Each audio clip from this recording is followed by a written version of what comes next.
Hey everybody, Greg Marchand here. Look, we don't have time to do an entire course on financial management, but I'm going to say this to you about managing the finances of your business.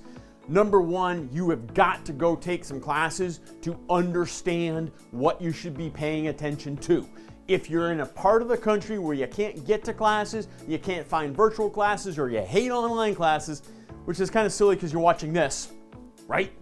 Then you need to at very least understand what gross profit is. Go find my gross profit video. Go find any gross profit video.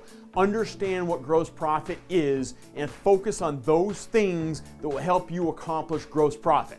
If you're comfortable with gross profit and you watch it every day on every single repair order, then let's move to your expenses next. Do whatever you can do to identify, know, and control your expenses. Sometimes your mortgage, your shop lease, whatever that is, isn't controllable.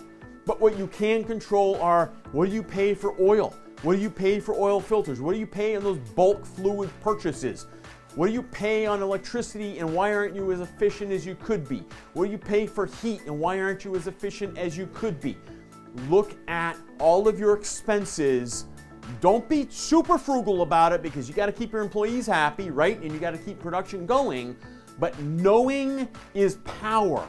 Start with gross profit, understand what affects gross profit, get really, really good at hitting 65% gross profit percentage. That's your gross profit should be 65% of your revenue. Once you're really good at that, then you're going to go focus on expenses. Once you've done expenses, come talk to me about net profit. Keep up the great work and never, ever, ever stop learning.